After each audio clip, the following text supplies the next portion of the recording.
শুভ সন্ধ্যা বন্ধুরা, নতুন এক চ্যানেলটিতে আপনাদের সবাইকে স্বাগত জানাই। আমি শান্তনু। আমি রিয়া। আজকে দেখবো আমরা মিজানুর রহমান আজহারী স্যারের নতুন ওয়াজ এসছে, যেটা টাইটেল হচ্ছে আজ পৃথিবীর শ্রেষ্ঠ দিন কেন। এটা কিন্তু এসছে কালকে। তো অ্যাকচুয়ালি কেন আজকের দিনটা শ্রেষ্ঠ, শ্রেষ্ঠ সেটা এই ওয়াজের মাধ্যমে আমরা জানতে পারবো। এবং সবাইকে জানাই অগ্রিম ঈদের শুভেচ্ছা। আল্লাহ তাআলা যেন সবার দোয়া কবুল করে, সবার জীবনে বরকত এবং শান্তি নিয়ে আসে। এবং কালকে আমরা সবাই জানি যে ঈদ, সরি আজকে আমরা যেদিন শ্যুট করছি, এটা কালকে ভিডিওটা আপলোড হবে, সেই জন্য বললাম আজকে। তো চলো আর কথা বাড়াবো না, ডাইরেক্ট ভিডিওতে চলে যাই। তো চলো শুরু করা যাক, লেটস স্টার্ট। পৃথিবীতে সবচাইতে 365 দিনের মধ্যে শ্রেষ্ঠ দিন কোনটা? জুমা। আরাফার দিন। কোন দিন? কথা বলেন। হজে যারা গিয়েছেন আরাফার দিন দেখেছেন না? ইজহার আর রেদা পরে আমরা লাব্বাইক আল্লাহুম্মা লাব্বাইক বলি। এটা সারা বছরের মধ্যে শ্রেষ্ঠ দিন। আল আরাফা আল হজ্জু আরাফা। আরাফাটাই হজ। কেউ যদি আরাফার দিনে থাকতে পারে তার হজ হয়ে গেছে, আলহামদুলিল্লাহ কোন। আলহামদুলিল্লাহ। আর হজে সব করেছে, আরাফা করে নাই, হজ হবে না। কথা বলেন, হজ হবে না। তার মানে বছরের শ্রেষ্ঠ দিন আরাফার দিন। এদিন আল্লাহ এত সংখ্যক বান্দাকে একসাথে ক্ষমার ঘোষণা দেন, বছরের কোন দিন এত মানুষকে ক্ষমা করেন না। সুবহানাল্লাহ। আবার শয়তান ওই দিনে এতটা লাঞ্ছিত বোধ করে, এতটা অপমান বোধ করে, বছরের কোন দিন শয়তান এত অপমানিত হয় না। এজন্য বিশ্বনবী বলেছেন খায়রুদ দুআ দুআ ও আরাফা, সবচাইতে শ্রেষ্ঠ দোয়া আরাফার দিনের দোয়া। বিশ্বনবী বলেন আরাফার দিনে আমাদের সব নবীরা এই দোয়াটা করতে।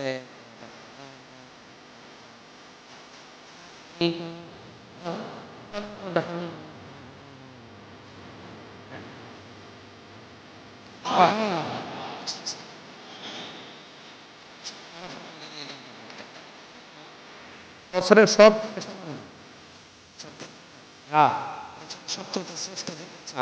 কোন দিন? এবার বলেন বছরের সবচেয়ে শ্রেষ্ঠতম রাত কোনটা? কদরের রাত। ইন্না আনজালনাহু ফি লাইলাতুল কদর। ইন্না আনজালনাহু ফি লাইলাতিল কদরি ওয়া মা আদরাকা মা লাইলাতুল কদর লাইলাতুল কদরি খায়রুম মিন আলফি শাহর। হাজার মাসের চেয়ে সেরা। ওই রাতে ইবাদত করলে, হাজার মাস যাবত ইবাদত করলে যেই সওয়াব, ওই পরিমাণ সওয়াব আমলনামায় তুলে দিবে কে? আল্লাহ। শ্রেষ্ঠ রাত কদরের রাত। এবার বলেন বছরের সবচাইতে শ্রেষ্ঠতম মাস কোনটা? রমজান মাস। শাহরু রমাদান আল্লাযী উনজিলা ফীহিল কুরআন। যে মাসে কোরআন নাজিল হয়েছে, এই মাসের চেয়ে শ্রেষ্ঠ কোনো মাস থাকতে পারে? চিল্লায় বলেন থাকতে পারে? তার মানে বছরের শ্রেষ্ঠ দিন আরাফার দিন, বছরের শ্রেষ্ঠ রাত কদরের রাত, বছরের শ্রেষ্ঠতম মাস রমজান মাস। এবার বলেন সপ্তাহের মধ্যে শ্রেষ্ঠতম দিন কোনটা? বিশ্বনবী বললেন সাইয়্যিদুল আইয়াম, leader of the all days in the week. সপ্তাহের যতগুলো দিন আছে 7টা দিনের সর্দার হচ্ছে ইয়াউমুল জুমা, জুমার দিন। চিল্লায় পড়েন আল্লাহু আকবার। তার মানে বছরের শ্রেষ্ঠ দিন আরাফার দিন, বছরের শ্রেষ্ঠ রাত কদরের রাত, শ্রেষ্ঠ মাস রমজান মাস। আর 7 দিনের মধ্যে শ্রেষ্ঠতম দিন হচ্ছে জুমার দিন। কোন দিন? জুমার দিন। এই সূরাতুল জুমা নিয়ে আমরা কথা শুনবো ইনশাআল্লাহ। বলেন ইনশাআল্লাহ। এটা সাধারণ দিন নয়। ফিহি খালাকাল্লাহু আদম। কালকের এই দিনটায়, এই জুমার দিনে আল্লাহ তাআলা সাইয়েদনা আদম আলাইহিস সালামকে তৈরি করেছে। সুবহানাল্লাহ। বিশ্বনবী বলেন লাম্মা খালাকাল্লাহু আদম ওয়া কানা তুলুহু 60 যিরাআন। আল্লাহ তাআলা যখন আদম আলাইহিস সালামকে তৈরি করলেন 60 হাত লম্বা করে তৈরি করলেন। সুবহানাল্লাহ। আর আমরাও যারা জান্নাতে ঢুকবো আমাদের আকৃতি থাকবে 60 হাত লম্বা। মজা করে সুবহানাল্লাহ পড়তে পারলেন না? আল্লাহ সাইয়েদনা আদমকে তৈরি করলেন এই জুমার দিনে। আবার সাইয়েদনা আদম আলাইহিস সালামকে পৃথিবীর বুকে তিনি পাঠিয়ে দিয়েছিলেন এই জুমার দিনে। সুবহানাল্লাহ। কুল নাহবিতু মিনহা জামিআ। O Adam, go down with your wife. তোমার স্ত্রী হাওয়াকে নিয়ে পৃথিবীতে নামো। সাইয়েদনা আদম আলাইহিস সালামকে আল্লাহ তাআলা পাঠিয়েছিলেন শ্রীলঙ্কার একটা পাহাড়ে, অ্যাডামস পিক। ওখানে ঐতিহাসিকভাবে প্রমাণিত, এটা হাদিসে নেই, কুতুবুত তারিখে এসেছে। শ্রীলঙ্কা একটা পাহাড় আছে, কলম্বো থেকে অনেক দূর। ওই পাহাড়ের চূড়ায় সাইয়েদনা আদম আলাইহিস সালামের ফুটপ্রিন্ট আছে। ঠিক। ফুটপ্রিন্ট মানে পায়ের ছাপ, সুবহানাল্লাহ পড়ো। সুবহানাল্লাহ। এটারে বলে ফিঙ্গারপ্রিন্ট। এটারে কি বলে? ফিঙ্গারপ্রিন্ট। পায়ের গুলারে ফিটপ্রিন্ট। একজনের আঙ্গুলের ছাপের সাথে একজনের আঙ্গুলের ছাপের মিল নাই। শুধু তাই না, আমার এই আঙ্গুলের সাথে এই আঙ্গুলের ছাপের কোনো মিল নাই। আয়াহসাবুল ইনসানু আল্লান নাজমা ইযামা বালা কাদিরিনা আলা আন নুসাউবিয়া বানানা। আল্লাহ বলেন, গোলাম তুমি মনে করেছো তোমার হাড্ডি গুড্ডি পচে যাবে, তোমাকে আমি একত্রিত করে আবার বানাতে পারবো না? বানানো তো অনেক দূরের কথা, আমি তো তোমার আঙ্গুলের ছাপগুলো সংরক্ষণ করে রেখেছি। চিল্লায় পড়েন আল্লাহু আকবার। 1880 সালে স্যার ফ্রান্সিস গাল্টন নামে একজন বিজ্ঞানী, তিনি আবিষ্কার করেছেন যে আমাদের আঙ্গুলের ছাপগুলো আলাদা, ফিঙ্গারপ্রিন্ট আলাদা। এই 10টা আঙ্গুলের একটার সাথে আরেকটার কোনো মিল নাই। এই পৃথিবীতে যদি 600 কোটি মানুষ হয় তাহলে 6000 কোটি আঙ্গুল, একটা আঙ্গুলের সাথে আরেকটা আঙ্গুলের ছাপের মিল আছে? যারা সিগনেচার দিতে পারে না এরা কি দেয়? টিপসই দেয়। সুবহানাল্লাহ। সুবহানাল্লাহ। কি ম্যাজিক আল্লাহ আঙ্গুলে রেখে দিয়েছে, একটা আঙ্গুলের ছাপের সাথে আরেকটা আঙ্গুলের ছাপের মিল নাই। ঠিক। এখন এই বায়োমেট্রিক অথেন্টিকেশনের জন্য অনেক জায়গায় দিতে হয়। ইমিগ্রেশন পাস করবেন, গিভ ইউর ফিঙ্গারপ্রিন্ট। ভিসা করবেন, Schengen visa, European visa, provide your fingerprint first. Canadian এম্বাসিতে গিয়েছিলাম, সব আঙ্গুলের আলাদা আলাদা ফিঙ্গারপ্রিন্ট রেখেছে। এখন এটা অথেন্টিকেশনের জন্য সিকিউরিটি পারপাস খুব গুরুত্বপূর্ণ, কিন্তু 1500 বছর আগে, 1880 মানে কি 200 বছর তো না, 200 বছর আগে বিজ্ঞানীরা আবিষ্কার করলো। 1500 বছর আগে সূরাতুল কিয়ামার ভিতরে ফিঙ্গারপ্রিন্টের কথা বলেছে কে? আল্লাহ। আর পায়েরটারে বলে ফুটপ্রিন্ট। এটা প্রাণীদের ক্ষেত্রে প্রযোজ্য, কারণ প্রাণীদের আঙ্গুল নাই, আছে? ওদের আছে পা। বাঘের কয় পা? কথা কয় না, 4 পা। আচ্ছা, বাঘের হাত কয়টা? হাত নাই, ওদের পা, ফলে ওদের ফুটপ্রিন্ট লাগে। সুন্দরবনে কয়টা বাঘ আছে এটার একটা হিসাব আছে। কি করে বলে, কেমন করে হিসাব করে? বাঘের কাছে যে গুনে, চেহারা তো একরকম, একটারে 3 বার গুনে। কথা কন, কিভাবে গনে তাহলে? বাঘসুমারি হয় কিভাবে? ফুটপ্রিন্ট, ফুটপ্রিন্ট দেখে। পায়ের ছাপ। একটা বাঘের পায়ের ছাপের সাথে আরেকটা বাঘের পায়ের ছাপের কোনো মিল নাই। আমি ওটা জানতাম না। আবার কাবা ঘরের পাশে একটা ছোট্ট জায়গা আছে, এই জায়গার মধ্যে রব্বুল আলামিন সব নবীদের পিতা সাইয়েদনা ইব্রাহিম আলাইহিস সালামের ফুটপ্রিন্ট রেখে দিয়েছেন। ওয়াত্তাখিযু মিম মাকামি ইব্রাহিম মুসাল্লা, সাইয়েদনা ইব্রাহিমের দাঁড়ানোর জায়গায় তোমরা নামাজের জায়গা করে নাও। আল্লাহু আকবার। সাইয়েদনা ইব্রাহিম আলাইহিস সালামের পায়ের ছাপ আছে কিন্তু মাকাম ইব্রাহিম। আমরা সেই ইয়েতে দেখেছিলাম। আর সাইয়েদনা আদম আলাইহিস সালামের পায়ের ছাপ আছে অ্যাডামস পিকে, শ্রীলঙ্কার ওই পাহাড়ে। এজন্য কোরআনের রাজ কায়েম হোক, এটা আমাদের স্বপ্ন। আমরা চাই কোরআন দিয়ে দেশের আইন প্রণয়ন হোক, কোরআন দিয়ে দেশের সংসদ ভবন চলুক, কোরআন দিয়ে এদেশের বিচারালয়গুলো চলুক। সুপ্রিম কোর্ট থেকে, হাইকোর্ট থেকে যে রায়গুলো আসবে একটাও যাতে কোরআনের সাথে সাংঘর্ষিক না হয়। চিল্লায় বলেন ঠিক কিনা? আল্লাহ এগুলো দেখে যেন আমরা মরতে পারি। আমিন। তুমি তৌফিক দাও। আরো জোরে পড়েন আমিন। রাজা মেহার আদর্শ এতিমখানা ও হাফিজিয়া মাদ্রাসার উদ্যোগে আজকের এই দ্বিতীয় তাফসিরুল কোরআনের মাহফিল। আলহামদুলিল্লাহ, আমরা 3 জন ছেলেকে অফিসিয়ালি পাগড়ি দিয়েছি। নাও দে ক্যান লিড তারাবি সালাহ, ঠিক কিনা? এখন তারাবিতে তারা লিডারগিরি করতে পারবে, লিড দিতে পারবে, ইমামতি করতে পারবে। আচ্ছা, অফিসিয়ালি আমরা এটা দিলাম। গোটা বিশ্বে এখন হাফেজে কোরআনের সংখ্যা 1 কোটি ছাড়িয়ে যাচ্ছে। 1 কোটিরও বেশি হাফেজে কোরআনের সংখ্যা। এবং এই কোরআনটা পড়া, এই কোরআনটা বুঝা, এই কোরআনটাকে হেফজ করে সিনায় রাখাকে সহজ করে দিয়েছে কে? আল্লাহ। ওয়ালাকাদ ইয়াসসারনাল কুরআনা লিযিকর ফাহাল মিন মুদ্দাকির। I have made this holy Quran very easier for you to read, to understand and to memorize in your heart. কোরআন তুমি পড়তে চাও, সহজ। সহজ না কঠিন? কোরআন বুঝতে চাও, সহজ না কঠিন? কোরআন হেফজ করে হাফেজদের কাতারে নাম লেখাতে চাও, সহজ না কঠিন? কঠিন হইলে এই ছেলেগুলো পারতো? কথা বলেন, পারতো না। এজন্য কোরআনের সাথে সম্পৃক্ততা বাড়াতে হবে। Quran is not for your bookshelf, Quran is for yourself. Quran এসেছে আপনাকে আলোকিত করতে, ঠিক।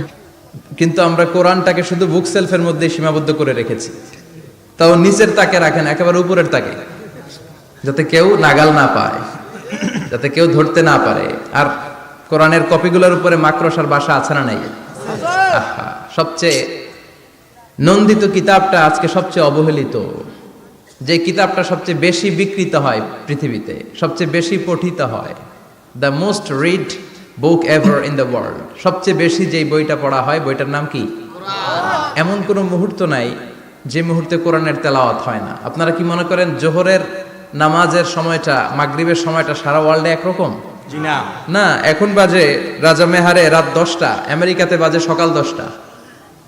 আমার কিছু পরিচিত লোকজন ইউরোপ আমেরিকাতে থাকে, এরা ফোন দিলে আমি ধরতে পারি না, আমি দিলে এরাও ধরতে পারে না। কারণ এরা যখন ফোন দেয় তখন আমি ঘুমাই, আমি দিলে ওরা ঘুমায়। সুবহানাল্লাহ কইবেন না? কি আজীব তামাশা। তো এজন্য ইন্দোনেশিয়ার জাকার্তা থেকে মরক্কোর রাবাত পর্যন্ত এই বিশাল মালভূমি মুসলমানরা শাসন করেছিল। তারপর ছড়িয়ে পড়লো কোরআনের বাণী। এখন পৃথিবীর প্রতিটি আনাচে কানাচে কোরআনের বাণী ধ্বনিত হয়, উচ্চারিত হয়, আবৃত হয়, তেলাওয়াত করা হয়। চিল্লা এখন ঠিক কিনা? আল্লাহ তাআলা বিশ্বনবীকে পুরো পৃথিবীটাকে ছোট করে একটা মিনিয়েচার বানিয়ে এভাবে দেখালেন। আর বিশ্বনবী পুরো পৃথিবীর ডানে বায়ে, সামনে পেছনে, উপরে নিচে, প্রাচ্য পাশ্চাত্য, এশিয়া, ইউরোপ, আফ্রিকা সবটা এট এ গ্ল্যান্সে দেখলেন। আর বিশ্বনবী বললেন, আমি যতদূর পৃথিবীটা দেখেছি ঠিক ততদূর আল্লাহ তাআলা কোরআনের বাণীকে ছড়িয়ে দিবে। ওয়ালা বাইতা ওয়াবার ওয়ালা মাদার ইল্লা আদখালাহুল্লাহু হাযা দ্বীন। এমন কোন ছনের ঘর থাকবে না, টিনের ঘর থাকবে না, দোচালা ঘর থাকবে না, এমন কোন কন্ডোমিনিয়ামস থাকবে না, এমন কোন টাওয়ার থাকবে না, এমন কোন জঙ্গল থাকবে না, এমন কোন ভূখণ্ড থাকবে না যেই ভূখণ্ডে আল্লাহর কোরআনের তেলাওয়াত উচ্চারিত হবে না। চিল্লায় বলেন ঠিক কিনা? এজন্য এই কোরআনের সাথে বিরোধিতায় গেলে আমাদের লস, ঠিক কিনা? আর কোরআনের পক্ষে থাকলে আমাদের লাভ, দুনিয়াতেও লাভ, আখিরাতেও লাভ। কোরআন পড়লে আপনার জীবনটারে আলোকিত করে দিবে কে? যারাই কোরআন পড়ে তারা শিক্ষিত হয় না মূর্খ হয়? প্রমাণ কি, দলিল কি? কোরআনের প্রথম কথাই হচ্ছে শিক্ষিত হও। এডুকেট ইউর জেনারেশন, তোমার প্রজন্মকে শিক্ষিত করে গড়ে তোলো। এটা হচ্ছে কোরআনের প্রথম স্লোগান। কোরআনের প্রথম কথাটা কি বলেন? ইকরা মানে কি? পড়ো।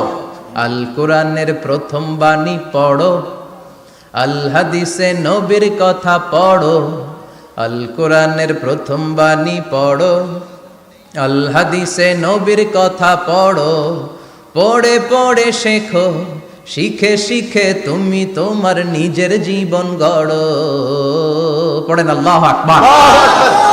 কোরআনের প্রথম স্লোগান, প্রথম কর্মসূচি হচ্ছে এডুকেট ইউর জেনারেশন, তোমার প্রজন্মকে শিক্ষিত করে তোলো। কারণ পড়লেই সব জানতে পারবেন। আল্লাহ চাইলে বলতে পারতেন কোরআনের প্রথম শব্দ সল্লি, অফার সালাত, সালাত পড়ো, বলছেন? বলে নাই। আল্লাহ বলেন নাই যে হিজাব করো, আল্লাহ বলেন নাই যে জিকির করো, আল্লাহ বলেন নাই যে যাকাত দাও। আল্লাহ প্রথমে বললেন কি? কথা বলেন, সবাই বলেন ইকরা, read in the name of your Lord who has created. পড়ো তোমার প্রভুর নামে যিনি তোমাকে সৃষ্টি করেছেন। কারণ পড়লেই সব জানতে পারবেন, পড়লেই জানতে পারবেন বিশ্বনবী কেমন করে সালাত আদায় করেছেন, ঠিক কিনা? নো রাশিং ইন সালাহ। বিশ্বনবী শিখিয়েছেন সালাতে তাড়াহুড়ো নাই, ধীরস্থির ভাবে পড়ো। তো এটা যদি আপনি পড়াশোনা না করেন জানতে পারবেন? বিশ্বনবী কেমন করে সিয়াম অফার করেছেন, জাকাত কেমন করে দিয়েছেন। জাকাত will be taken from the richer section of the society and it will be distributed to the poorer people of the society. ধনীদের থেকে নিয়ে গরিবদের দিয়ে দাও। রাস্তার এক পাশে গাছতলা আর এক পাশে পাঁচতলা, এটা ইসলাম সহ্য করে না। জোরে কোন ঠিক কিনা? তো আপনি যদি না পড়েন জানতে পারবেন? হিজাব করতে হবে। A woman should cover her whole body except his hand and his face. তার চেহারা আর হাত ছাড়া সবটা ঢেকে রাখতে হবে। উত্তম হচ্ছে চেহারাও ঢেকে রাখা, কারণ চেহারা হচ্ছে সৌন্দর্যের রাজধানী, ক্যাপিটাল অফ দ্য বিউটি, ঠিক কিনা? চেহারা দেখলেই বোঝা যায় একটা নারী কতটা সুন্দর। তার সৌন্দর্য, তার বিউটি, তার চেহারার সবকিছু একটা গ্ল্যান্সে দেখলেই বোঝা যায়। তো এই জন্য আপনি যদি না পড়েন আপনি জানতে পারবেন না যে আপনার মেয়েকে কিভাবে আপনি শালীন পোশাকে বড় করবেন। বিশ্বনবী বলেছেন, খুযু আন্নি মানাসিকাকুম, আমার থেকে হজের নিয়মগুলো জেনে নাও। রুকনুল হাজারিল আসওয়াদ, কাবা ঘরের 4টা কর্নারের একটা কর্নারে একটা ব্ল্যাক স্টোন আছে। ব্ল্যাক স্টোন, আল হাজার আল আসওয়াদ, কালো পাথর। এটাতে কিস করা সুন্নাত, চুমু দেয়া সুন্নাত। এটা জান্নাতের পাথর। নূহ আলাইহিস সালামের বন্যার সময় পাথরটা হারিয়ে যায়। পরে এটাকে জাবালে আবু কুবাইস থেকে এনে আবার সেট করা হয়। এখান থেকে তাওয়াফ শুরু করতে হয়। কিয়ামতের দিন আল্লাহ তাআলা এই হাজরে আসওয়াদ পাথরটাকে একটা মুখ দিবেন, দুইটা চোখ দিবেন। কারা কারা এটার মধ্যে চুমু দিছিল কিয়ামতের দিন এই পাথরটা আল্লাহর কাছে দাঁড়িয়ে সাক্ষী দিবে। এখান থেকে তাওয়াফ শুরু। ঘুরে আসবেন, 7টা রাউন্ড দেওয়ার পরে আপনার এক তাওয়াফ হবে। এই যে বিশ্বনবী বললেন খুযু আন্নী মানাসিকাকুম, আমার কাছ থেকে হজের নিয়মাবলী শিখে নাও। আপনি না পড়লে শিখতে পারবেন? এজন্য কোরআনের স্লোগান হচ্ছে পড়ো, পড়তে পড়তে মরো। বলেন পড়ো, পড়তে পড়তে। যখন মন খারাপ তখন পড়বেন, যখন মন ভালো তখনও পড়বেন, যখন সুস্থ আছেন তখনও পড়বেন, যখন অসুস্থ তখনও পড়বেন, যখন মরবেন তখনও পড়বেন। কি পড়বেন? লা ইলাহা ইল্লাল্লাহ মুহাম্মাদুর রাসূলুল্লাহ। সুবহানাল্লাহ কইবেন না? পড়া ছাড়া এই উম্মতের কোনো গতি আছে? দেখেন, দুনিয়ার কিতাব আল্লাহ শুরু করলেন ইকরা দিয়ে, আখিরাতের কিতাব আল্লাহ শুরু করেছেন ইকরা দিয়ে। আখিরাতে প্রত্যেককে আমলনামা দেয়া হবে, কাউকে ডান হাতে, কাউকে বাঁ হাতে। দুনিয়াতে যারা ভালো কাজ করেছে, ইসলামের পক্ষে যারা কথা বলেছে, যারা ন্যায় নীতির পক্ষে, সাম্য, মৈত্রী, ভ্রাতৃত্ব, ইনসাফ আর জাস্টিসের পক্ষে কথা বলেছে, সামনের দিক থেকে এসে ডান হাতে আমলনামা দেয়া হবে। আর যারা ইসলামরে বাঁশ দিছে, আছে না নাই? ইসলামের কথা সহ্য হয় না, এরা প্রগতিশীল, মাথায় চুল কম, আছে না নাই? জাতি আর সমাজ নিয়ে ভাবতে ভাবতে নিজের ভাবনাটাই হারিয়ে ফেলেছে। নাস্তিক, নাস্তিক আছে না নাই? ইসলাম বিরোধী আছে না নাই? কোরআন সহ্য হয় না, ইসলাম সহ্য হয় না, কোরআনের সুমধুর বাণী ভাল লাগে না, আজান ভাল লাগে না, দেশের সবাইরে নাস্তিক বানায় দিতে চায়, এরকম ডাকাইত আছে না নাই? এদেরও কি ডান হাতে আমলনামা? কোন হাতে? বাঁ হাতে। পেছন থেকে এসে বাঁ হাতে দেয়া হবে। দিয়ে আল্লাহ সবাইরে বলবে, দুনিয়াতে একটা কিতাব দিছিলাম, এই কিতাবটা শুরু করেছিলাম ইকরা, ইকরা শব্দ দিয়ে। আজকেও তোদের কিতাব আমি শুরু করব ইকরা দিয়ে। আল্লাহ বলবেন ইকরা কিতাবাকা কাফা বিনাফসিকাল ইয়াউমা আলাইকা হাসিবা, রিড ইউর বুক, তুমি তোমার বই পড়ো, আমলনামা পড়ো, কি কি করেছো নিজেই দেখে নাও। কোথায় কোথায় ইসলামরে বাস দিছো, কোথায় কোথায় 31st নাইটে মেয়েদের ওন্না ধরে টান দিছো, কোথায় কোথায় খাদ্যে ভেজাল দিয়েছো, মাছে ফরমালিন দিয়েছো, ওজনে কম দিয়েছো, নিজের মতের সাথে মিলে নাই, মায়ের মতো একজন নারীকে ধর্ষণ করেছো। প্রতিটা বিষয়ের ইঞ্চি ইঞ্চি, পাই টু পাই হিসাব হবে। জাররা জাররা, জাররা জাররা। টিনের ঘরে শীতের রাতে টিনের চালে যে ছিদ্র থাকে না, দেখবেন এই ছিদ্র দিয়ে সূর্যের একটা চিকন আলো নেমে আসে। তো ওই আলোর কাছে গেলে দেখবেন হালকা হালকা ছোট ছোট ধুলাবালির কণা দেখা যায়। দেখে নাই মনে হয়? বুঝতেছে না মনে হয়? দেখা যায় না? টিনের চালের ছিদ্র দিয়ে সরু একটা আলো, ওই আলোর সামনে গেলে ছোট ছোট ধুলা দেখা যায়। ঘরের কোথাও ধুলা নাই, কিন্তু ওই জায়গায় ধুলা আছে না নাই? এই ধুলাটার আরবিতে বলে জাররা। কি বলে? জাররা জাররা। এই জাররা জাররা পরিমাণ হিসাব নেওয়া হবে। যতটুকু করেছেন ভালো, প্রতিদান পাবেন। আর যতটুকু ইসলামের ক্ষতি করেছেন, ঠিক ততটুকু আপনার কাছ থেকেও দেখিয়ে দেওয়া হবে। চিৎকার করে বলেন ঠিক কিনা? সেদিন হবে ফাইনাল খেলা। কি খেলা? আমরা সেই ফাইনাল খেলার অপেক্ষায়। ইনশাআল্লাহ পড়েন। ইনশাআল্লাহ। এজন্য সবসময় কোরআনের পক্ষে থাকতে হবে। এই স্লোগানটা যেন আমাদের মনে থাকে যে কোরআনের প্রথম কর্মসূচি হচ্ছে পড়ো, পড়তে পড়তে। আবার কোরআনের প্রথম কর্মসূচি কি? পড়ো, পড়তে পড়তে মরো। মরো। খেয়াল থাকবে? জি। আল্লাহ তৌফিক দাও। আমিন। আরো জোরে পড়েন আমিন। আমিন। তো মিজানুর রহমান আজহারী স্যারের এই ভিডিওর মাধ্যমে আমরা অনেক কিছু জানতে পারলাম। যেমন অ্যাকচুয়ালি আমরা জানতে পারলাম সবথেকে পুরো বছরের সবথেকে পবিত্র দিন হচ্ছে ঈদুল আজহা, এবং পবিত্র দিন সপ্তাহের যদি বলা চলে শুক্রবার, যেটা হচ্ছে জুম্মার দিন, যেদিন অ্যাকচুয়ালি আদম আলাইহিসসালামকে তৈরি করা হয়েছিল এবং পৃথিবীতেও পাঠানো হয়েছিল।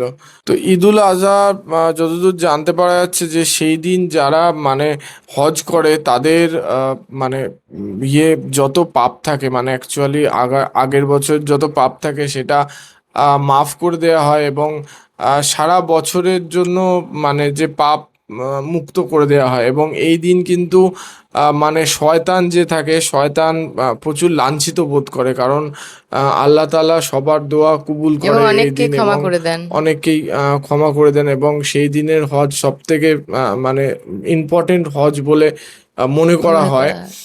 তো এখানে কিন্তু অ্যাকচুয়ালি আমাদের এইসব জিনিসগুলো, প্রচুর অজানা জিনিসগুলো ইসলাম সম্পর্কে জানতে পারছি। একদম জানতে পারলাম, যেগুলো আমার সত্যি আমার নিজেকে মনে হচ্ছে যে হ্যাঁ আমি কিছু হলেও একটা জানতে পারছি। এবং আরো একটা জিনিস হচ্ছে কুরআন সম্পর্কে আজহারি স্যার যেটা বললেন, যে প্রথম কথাটাই হচ্ছে কুরআনের পড়ো। কিন্তু পড়ো, একদম পড়লে তারপরেই কিন্তু মানুষ জানতে পারবে। এবং মানুষের যে ভুল ধারণাটা, সত্যি কথা, মানুষ প্রচুর ভুল ধারণা পোষণ করে বসে থাকে। তো মানুষ কিন্তু না পড়ে কিন্তু এই যে ভুল ধারণাগুলো, এইগুলো কিন্তু পোষণ করে থাকে। আমার মনে হয় যদি কোরআন পড়ে মানুষ, যাদের এই ভুল ধারণাগুলো পুষে রেখেছে মনের ভেতরে, আমার মনে হয় যদি কোরআন পড়ে তাদের এই ভুল ধারণাগুলো মানে কি বলবো, তাদের ক্লিয়ার হয়ে যাবে, যে মিসআন্ডারস্ট্যান্ডিংগুলো রয়েছে, যেটা ইসলাম নিয়ে তাদের যে মেন্টালিটিগুলো রয়েছে, সেগুলো আমার মনে হয় ক্লিয়ার হবে। এই জন্যই আল্লাহ তাআলা প্রথমেই বলেছেন যে পড়ো। তো এই কথাটা কিন্তু আমার খুব ভালো লাগলো, এবং আমার মাইন্ডে কিন্তু সেট হয়ে গেল এই কথাটা, যে হ্যাঁ সত্যি পড়তে হবে, পড়লে কিন্তু সব জানা যাবে। সত্যি মানে এই ভিডিওটা আমার মানে অসাধারণ লেগেছে। তো তোমাদের কেমন লেগেছে ভিডিওটা অবশ্যই আমার কমেন্ট বক্স লিখে জানাতে ভুলো না। আর আমাদের ভিডিও যদি ভালো লেগে থাকে লাইক করে দেবে, শেয়ার করে দেবে, এবং আমাদের চ্যানেলটি সাবস্ক্রাইব করে দিয়ে আমাদের পাশে থাকবে, যাতে এরকম নতুন নতুন ভিডিও আমরা তোমাদের জন্য আরো আনতে পারি। তো দেখা হচ্ছে তোমাদের সঙ্গে নেক্সট ভিডিওতে। Thank you. Thank you.